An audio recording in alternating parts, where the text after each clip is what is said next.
అమ్మ సీతమ్మ ఎలా పుట్టారు? సీతమ్మ తల్లిని అయోనిజ అంటారు. అయోనిజ అంటే నువ్వు నా బొజ్జలో నుంచి వచ్చావు కదా, మరి సీతమ్మ తల్లికి అలా అమ్మ లేదట. మరి ఎలా పుట్టారు అంటే భూదేవి తల్లి కూతురు సీతమ్మ అంటారు. ఎందుకంటే మిథిలా నగరం, ఆ నగరాన్ని పరిపాలించే రాజుగారి పేరు జనక మహారాజు. వారి వైఫ్ పేరు సునయన. ఆయనకి పిల్లలు లేరు అనమాట.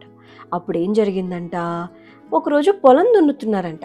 రాజుగారు కూడా వెళ్ళి ఒకానొక సందర్భంలో ఆయన పొలం దున్నాల్సి వచ్చినటువంటి సందర్భంలో నాగలి తగిలి, అంటే పొలం దున్నుతున్నప్పుడు ఇలా పళ్ళల్లా ఉంటాయి కదా, నాగలి అంటే తెలుసు కదా, అలా దానికేమో ఒక పెట్టె లాంటి తగిలి అందులో నుంచి ఒక పాప బయటకు వచ్చింది. అందుకే సీత అంటే అర్థం ఏమిటంటే నాగలి తగిలి జన్మించిన బిడ్డ అని అర్థం వస్తుందన్నమాట. సీతమ్మ భూమిలో నుంచి జన్మించారు.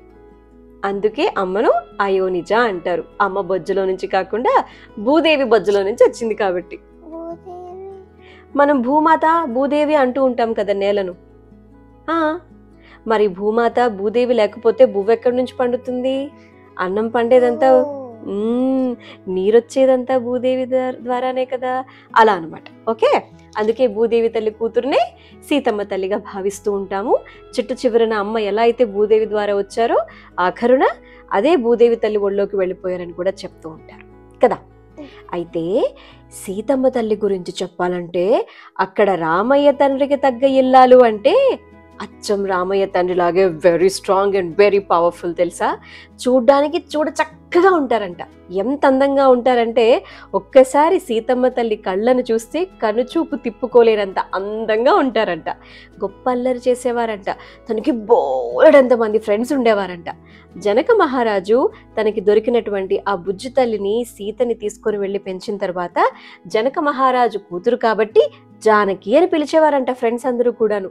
తెలుసా, తీరా అక్కడికి వెళ్ళిన తర్వాత ఎప్పటి నుంచో జనక మహారాజు గారి ఇంట్లో ఒక పెద్ద పెట్టె, ఆ పెట్టెలో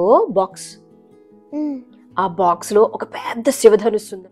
అయితే ఈ శివధనుస్సుని సాధారణ మనుషులైతే గనక 5,000 పీపుల్ లేకపోతే ఎత్తలేరనమాట. అంత బరువు ఉంటుంది, అంత వెయిట్ ఉంటుంది.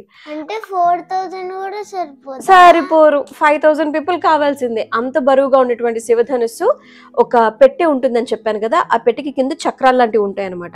కాబట్టి 5,000 మంది దాన్ని తోసుకుంటూ వెళ్ళి జనక మహారాజు గారి రాజమందిరిలో పెట్టడం జరిగింది.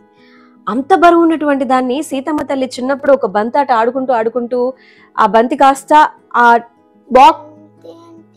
పువ్వులతో చేసినటువంటి ఒక బాల్ అనమాట. ఆడుకుంటూ ఉంటే అది కాస్త వెళ్ళి ఈ బండి కింద, ఈ బాక్స్ కిందకి వెళ్ళిపోయింది అనమాట. అది తీయాలంటే ఇప్పుడు జరపాలంటే 5,000 పీపుల్ కావాలి. కానీ సీతమ్మ తల్లి వచ్చింది, చేత్తో ఇలా ఆ బాక్స్ జరిపేసి ఆ బంతి తీసుకుని వెళ్ళి ఆడుకుంది. అది చూసి జనక మహారాజు ఆశ్చర్యపడిపోయారంట. దాన్ని తీసుకురావడానికి అంతమంది వచ్చారు సైనికులు. ఈ చిన్న పిల్ల ఏది కాకుండా అంత బరువున్న దాన్ని ఇట్లా జరిపేసింది అని చెప్పేసి ఆశ్చర్యపోయారంట. సో అంత స్ట్రాంగ్, అంత beautiful and most amazing person చెప్పాలి అంటే. అన్ని గుడ్ హ్యాబిట్సే అనమాట. ఎవరిని కన్నెత్తి చూసేవారు కాదట, ఎవరినైనా పాదాల వెంకే చూసేవారట. అండ్ తనకున్న జ్ఞానం కూడా అద్భుతమైనటువంటిది అనమాట. ఎవరిని ఎలా చూడాలి, ఎవరితో ఎలా మాట్లాడాలి, ఎంతవరకు మాట్లాడాలి అనేటువంటి అన్ని పరిమితులు ఉన్నటువంటి గొప్ప అయోనిజ ఎవరు అంటే సీతమ్మ. మరి కదా, షీస్ సో పవర్ఫుల్ నో. మరి మన కథ నచ్చితే ఏం చేయాలి? Like, share, comment and first subscribe చేయాలి. నువ్వు నేను ఒక తెక్కి. బాయ్.